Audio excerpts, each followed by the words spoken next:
de ressources naturelles, vous achetez toujours la même quantité de biens matériels. Voilà une signification économique de cette inégalité, et il faut se battre sur le terrain de cette inégalité, sur le terrain économique, se battre sur le terrain politique. Donc ça veut dire encore une fois que l'argument philosophique ne remplacera pas le combat politique. La critique des arbres ne se substitue pas aux arbres critiques, comme la vieille parole marxiste nous l'enseigne. Maintenant, qu'est-ce qu'il faut faire sur le plan de l'inégalité entre les langues? Il ne faut pas simplement dire oui, on a beau faire l'éloge de la tradition, l'inégalité des langues est toujours là. Elle est là. Mais il faut justement la réguler. Je vous donne un exemple. Quand le monde ancien s'est romanisé, et notre collègue Jean tout à l'heure avait raison de dire qu'il y a dans le monde ancien une sorte de transmission qui s'est faite d'une région à l'autre, d'une culture à l'autre, d'une civilisation à l'autre, de la civilisation égyptienne à la civilisation grecque, de la civilisation grecque à la civilisation romaine.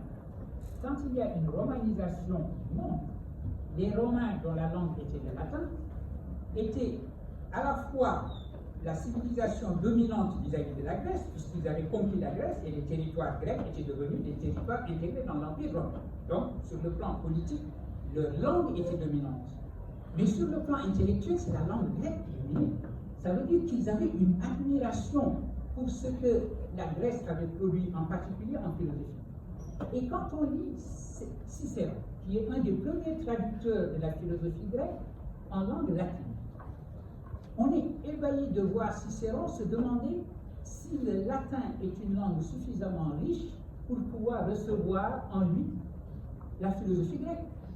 Ça nous étonne parce que nous savons que le latin est devenu à un moment donné la langue de la philosophie. Et donc, on regarde le premier temps, les premiers moments où un Romain se demande si sa langue est digne de recevoir la philosophie du monde grec. Et la réponse a été ce qu'il a commencé à produire. Lui-même a commencé à effectuer ses opérations de traduction en disant ce que les Grecs appellent étiquer, en latin nous faisons bien de l'appeler morales, ce qu'ils appellent, etc. Et en cherchant aussi des équivalents. Il ne savait pas comment traduire le grec ousia, qui signifie essence, et il a trouvé une sorte de contour qui consiste à dire, ok, l'essence, c'est ce qui répond à la question qu'est-ce que c'est. Si je demande quelle est l'essence de ce livre, c'est qu'est-ce que c'est que ce livre. Il dit, bien, le plus simple, c'est je prends le mot en latin qui consiste à demander qu'est-ce que c'est. Vous dites quid. Eh bien, pour l'essence de la chose, je vais appeler ça la quiditas de la chose, c'est-à-dire ce qui dit ce que cette chose est.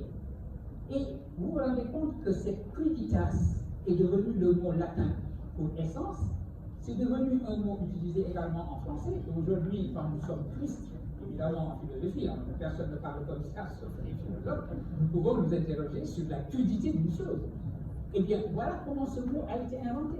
Ça veut dire donc qu'après avoir pris toute la mesure de ce qu'il considérait comme l'inégalité entre sa langue latine et la langue grecque, ce qu'il a fait, c'est combler cette inégalité et répondre à cette inégalité, ce qui fait que très rapidement, c'est le grec, c'est le latin, pardon, qui est devenu la langue de la philosophie, et non plus le grec.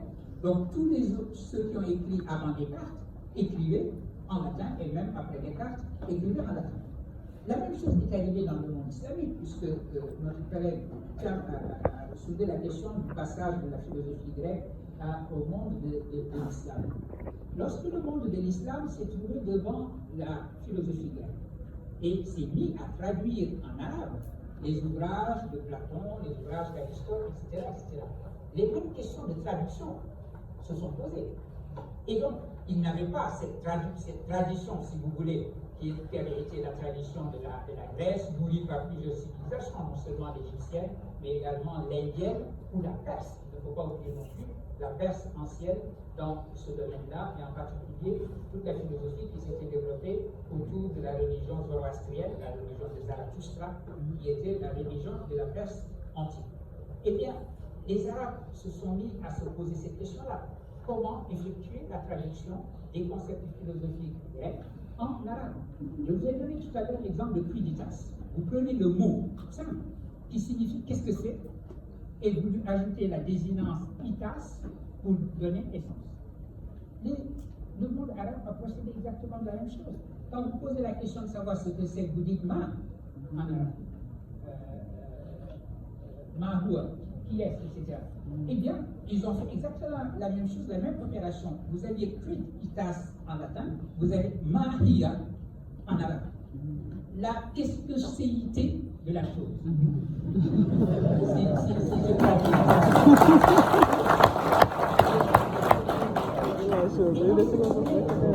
la réponse à la question de l'inégalité, vous dites oui, mais il y a inégalité. Certes, il y a inégalité. Eh bien, ça veut dire que nous savons exactement dans quelle direction diriger le combat. Il faut donc que nous menions aujourd'hui, et c'est notre responsabilité, il faut que nous menions aujourd'hui ce combat pour faire de nos langues à nous, les langues de la science et les langues de la création, que ces langues ont toujours été. C'est notre responsabilité, c'est la responsabilité que nous a indiquée et c'est la tâche que nous a confiée celui qui porte, dont notre université porte le nom, et le meilleur moyen de suivre la direction qu'il nous a indiquée, c'est de nous dire que nous avons chacun, en ce qui le concerne, la responsabilité de faire en sorte que ce qu'il en est de notre discipline puisse également exister dans les langues qui sont les nôtres. Il faut donc se battre. Merci de m'avoir permis de préciser cela. Parole de phase, évidemment, c'est mon jeune frère, c'est mon complice, et il est normal que nous nous rencontrions en question d'humanisme, en question de rencontre et de traduction, et je suis heureux qu'effectivement, c'est vrai que si tu poses la question de savoir ce qu'il en est de la rencontre et de la traduction, tu as raison une fois de souligner que le sous-titre de mon travail est une forme de réponse à la question qui est ainsi posée.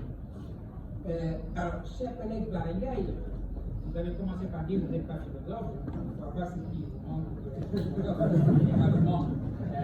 J'ai beaucoup aimé votre question. Comme vous savez, les divisions disciplinaires ont quelque chose parfois d'artificiel.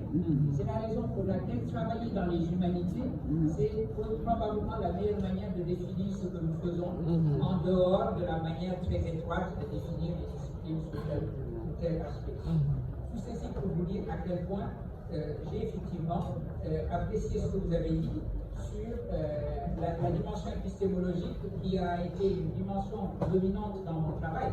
J'ai commencé par être profondément épistémologue, philosophe de la gemme, de la logique, etc. Et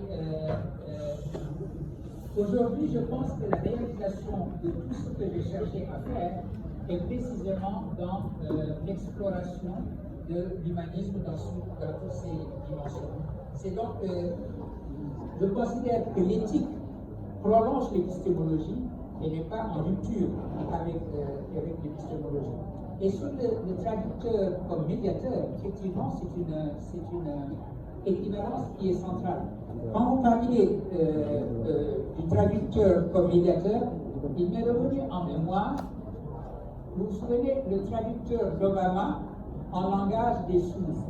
Celui qui était derrière Obama, il faisait ce qu'on croyait être le langage des sourds, alors qu'il ne s'y connaissait pas plus que moi.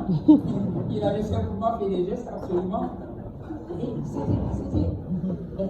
On peut s'en amuser si vous voulez. Mais il y a une leçon profonde qui est là derrière. D'abord, ce langage a été effectivement inventé pour permettre aux sourds d'entrer dans cette manière de s'entreconnaître, justement du de ne pas être en marge de la conversation, d'avoir eux aussi leur part dans cette langue des langues qui est la traduction. Je crois que cet exemple du langage des sourds est le meilleur exemple que l'on puisse donner de ce que signifie que la traduction est un humanisme. La possibilité de traduire pour celui qui n'entend pas. Vous savez, c'est un principe que toutes les religions ont, d'avoir de la compassion. Et il n'y a pas geste meilleur de compassion que de faire en sorte de pouvoir traduire ceux qui ont la chance de ne pas avoir trop d'handicap. Que ceux qui ont la chance de ne pas avoir trop d'handicap partagent et de le partager avec ceux qui ont un certain handicap. Et j'ai une admiration pour ce langage des sourds. Si j'avais le temps d'apprendre encore d'autres langues, celui-là, je l'apprendrais véritablement. Parce que c'est le geste humain le plus rempli de signification, finalement, de pouvoir tenir un discours, quel qu'il soit, de la plus haute facture abstraite philosophique, avec quelqu'un qui n'entend pas, simplement parce que vous avez fait l'effort de parler sa langue et de parler ce langage des signes. C'est ce qu'il y a de plus admirable et c'est ce qu'il y a de plus profondément religieux et islamique. Parce que la manière dont nous traitons le handicap est la meilleure manifestation des valeurs de nos religions. Vous savez, nous estimons que nous sommes un peuple plein de compassion, etc., parce que nous donnons la charité à quelqu'un qui est aveugle, qui est malentendant, qui est ceci, etc. Il est bien meilleur, plutôt que de lui donner la charité, de lui donner les moyens d'avoir la même éducation que tout le monde et de partager la même vie que tout le monde. De faire en sorte que l'on puisse avoir une traduction de son monde à lui, qui est un monde d'handicap, dans le monde majoritaire de ceux qui ont la chance de vivre sans handicap. De vivre, par exemple, dans un pays où les autobus s'abaissent lorsque quelqu'un arrive sur une chaise roulante pour que cette personne puisse monter. De vivre dans un pays où on pense systématiquement, quand on construit un immeuble, à faire des rampes pour ces handicapés. Dans un pays où chaque fois qu'on construit 2 ou 3 écoles, on pense également à construire une école pour ceux qui ont tel ou tel handicap, etc. C'est cela mettre en jeu des valeurs religieuses et non pas simplement sortir une pièce que l'on donne à quelqu'un parce que cela ne coûte rien. Et de ce point de vue-là, les sociétés qui s'organisent de cette manière-là seront des sociétés infiniment plus islamiques que nos sociétés qui nous gargarisons d'avoir de la compassion pour ceux qui ont.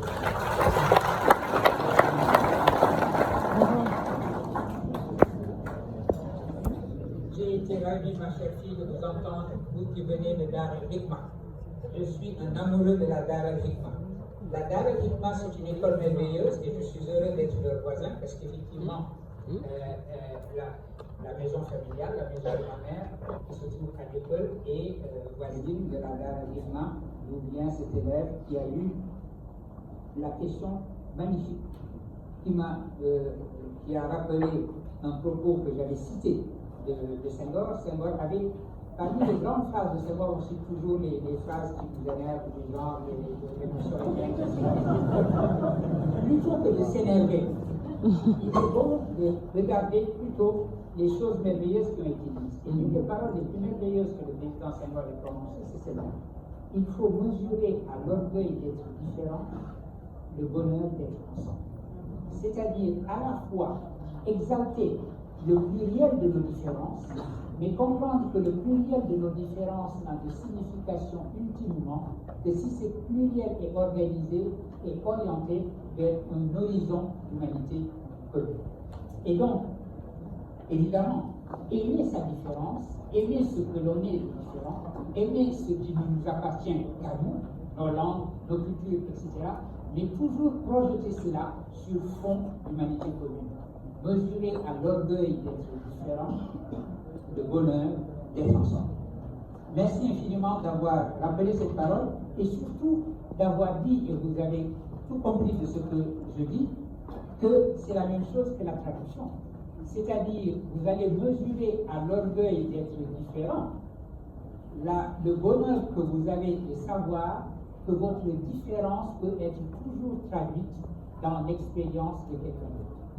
C'est véritablement ce que vous avez dit là, rempli de bonheur, parce que c'est le meilleur commentaire que l'on pouvait faire de ce que j'ai dit. L'universel de surplomb et l'universel latéral ou l'universel horizontal, effectivement, je n'ai pas utilisé ces concepts qui sont très présents dans mon travail, et je vous remercie d'être familier de mon travail de cette manière-là.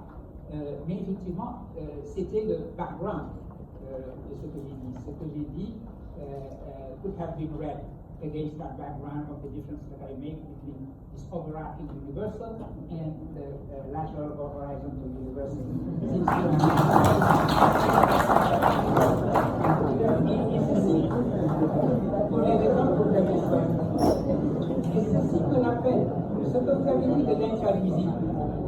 C'est très important. Quand je dis que l'intraluisible fait partie de la traduction, vous ne supprimerez jamais l'intraduisible. J'aurais dû ajouter, et merci de me donner l'occasion de le faire, j'aurais dû ajouter que l'intraduisible, c'est moins ce qu'on ne peut pas traduire que ce que l'on ne cesse pas de traduire. Vous n'arrêtez pas de réduire l'intraduisible sans qu'il soit totalement réduit. J'ai évoqué tout à l'heure Paul Ricoeur, qui est un philosophe de la traduction et un philosophe de l'hospitalité de la traduction. C'est lui qui dit que dans la traduction, il y a toujours une opération de deuil. Le bon traducteur, quand il a fini son opération de traduction, c'est celui qui mesure tout ce qu'il n'a pas pu traduire et dont il est obligé de faire son deuil.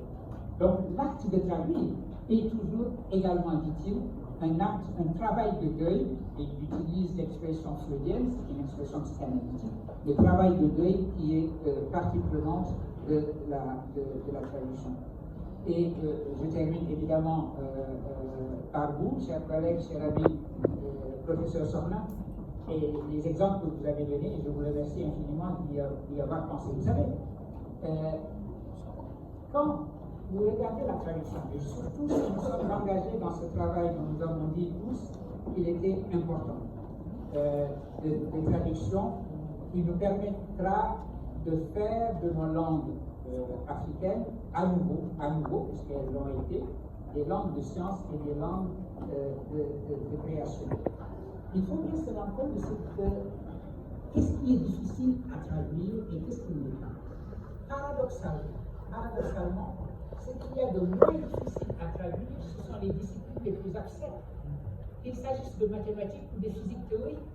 C'est simple, faites l'expérience suivante, nous sommes tous des enseignants, ou les profs de maths, ou bien ceux qui se souviennent de leur cours de maths. Essayez de prendre, si vous l'avez gardé, ou vous le gardez chez votre petit frère ou votre neveu, un cahier de mathématiques. Là, on leur a expliqué comment résoudre, par exemple, les questions d'équation du second degré, comment vous calculez le delta, B2 de 4 moins 4AC, etc. Et prenez 2 pages où on explique ça. Il n'y a que des formules mathématiques. Et de temps en temps, il y a des phrases, de là il vient que, ainsi je pose, etc., etc. Ça veut dire que si vous traduisez ça en Wolof, vous n'avez rien à traduire. Vous traduisez simplement de là il vient que, c'est la raison pour laquelle je pose, et puis vous terminez par CQFD, ce qu'il fallait démontrer. Pour la démonstration, et donc, quand vous dites, ah, il a traduit de la mathématique, c'est ce qu'il y a de plus simple. Traduire de la poésie est infiniment plus difficile que traduire de la mathématique, parce que la mathématique, c'est déjà auto-traduit. La mathématique est à elle-même son propre nom. Et ça, c'est important de le savoir, parce que si vous dites nous allons engager notre pays dans une grande opération de traduction, de faire ce que la Dar al-Hikma, dont l'école de ma nièce qui vient de s'exprimer porte le nom, la Dar al-Hikma, ou la Beit al-Hikma, c'était la maison de la sagesse, c'était une institution qui avait été construite par le Khalif Abbasid al-Mamoun en 832 à Bagdad, justement pour être dédié à la traduction. Il voulait mettre là des traducteurs qu'il allait payer, qui allaient donc être des fonctionnaires, des copistes, parce qu'il fallait copier les manuscrits, ceux qui allaient chercher du papier, parce que ce qui a permis cette opération, c'est que le papier avait été inventé en Chine, et donc le monde islamique importait du papier depuis la Chine. Il y avait toutes ces conditions-là. Ceux qui collaient les manuscrits, ceux qui mettaient en carton, etc. Et tout cela était payé par lui pour traduire précisément la science grecque. Et il s'ouvrait ainsi à la science grecque. Encore une fois, cette traduction manifestait quelque chose de l'humanisme. Ce Khalif n'a pas dit nous avons tout ce qu'il nous faut puisque nous sommes musulmans, nous avons le Coran, nous avons la parole de Dieu, qu'est-ce que nous allons faire de la sagesse des Grecs? Non. Il a compris, oui, nous avons la révélation, oui, nous avons le texte religieux, mais notre prophète, que sur lui soit la paix et le salut, nous a dit allez chercher la science jusqu'en Chine. Quand il nous disait d'aller en Chine, il ne nous disait pas d'aller chercher le Coran c'était difficile. Par conséquent, il nous envoyait en Chine pour des sciences qui étaient des sciences chinoises. Et ça, c'est le devoir précisément, et il le disait, c'est le devoir de tout musulman lorsqu'il rencontre une parole de sagesse, de considérer que cette parole de sagesse lui appartient et qu'il faut donc qu'il se l'approprie. Et ça encore, c'est le meilleur éloge que l'on puisse avoir de la traduction. Ce même prophète de l'islam a dit, autant de langues tu parles, autant d'hommes vaut. De parler 3 langues, c'est comme si on valait 3 humains.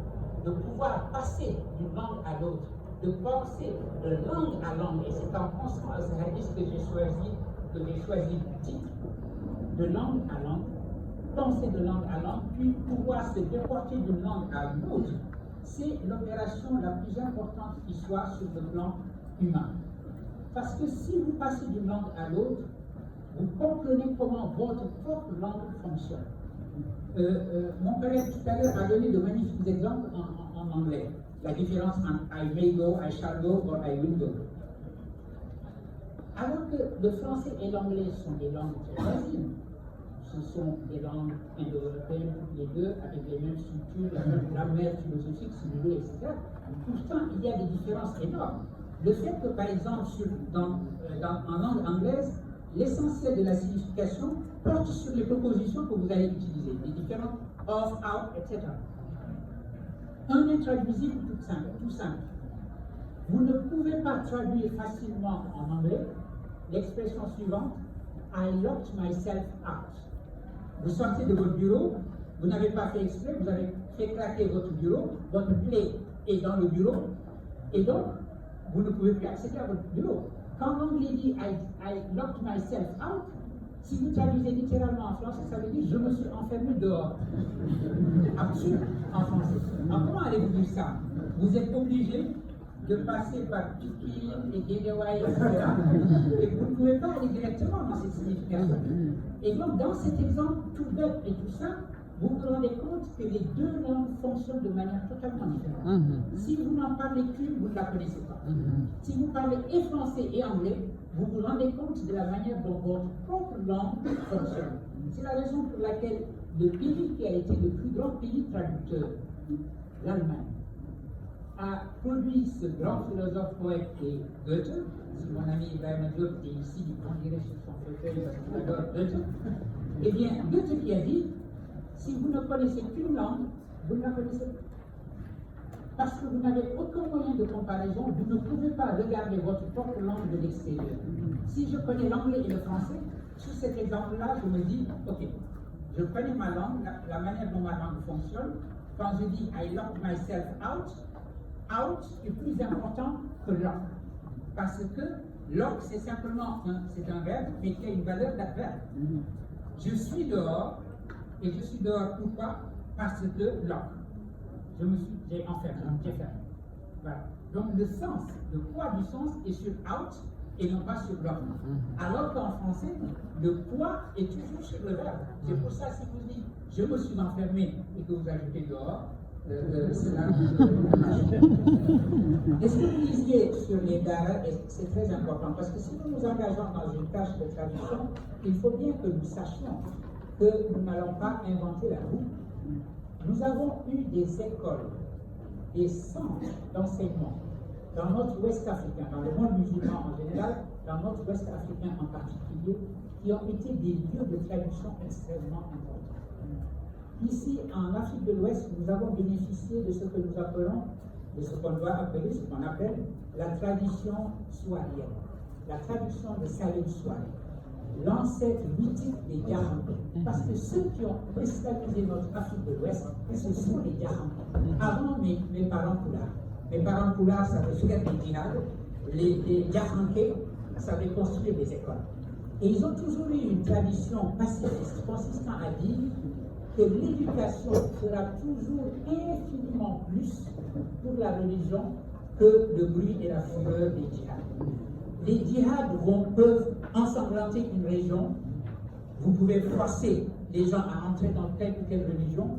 Souvent, quand vous repartez, ils retournent à ces religions. Birago Diop, dans la nouvelle Sarzan, raconte cela.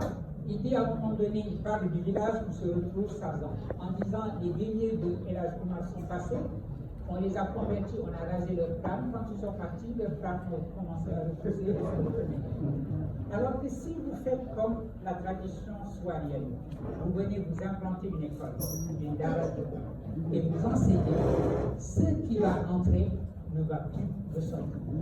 parce que vous aurez compris profondément la parole coranique qui dit la ikra fi din. Quand la ikra fi din, ça veut pas simplement dire vous ne pouvez pas forcer quelqu'un à entrer dans la religion. Ça, c'est le sens banal, premier et littéral. C'est que vous dites la contrainte est le contraire de la religion. La religion repose sur un consentement, et en général, quand j'utilise le mot consentement, j'ajoute toujours amoureux. Le consentement amoureux à la religion, c'est cela le fondement de la religion. Ce n'est pas une contrainte, parce que la contrainte est le contraire même du consentement. Il n'y a pas de possibilité ou de liberté de dire oui si vous n'avez pas la possibilité de dire non. Et l'humain est humain et peut recevoir la religion précisément parce qu'il a la capacité de dire non, et il l'a montré. Il l'a montré puisque c'est même pour ça qu'il est puni. Il a été envoyé sur cette terre où nous avons des langues multiples. Heureusement que dans ces langues multiples, nous avons deux formes de traduction. Une première traduction de notre désarroi qui consiste à demander pardon à Dieu, et une autre forme de traduction qui est la traduction interlinguistique d'une langue à l'autre qui nous permet de faire l'humanité ensemble. Merci infiniment de votre attention.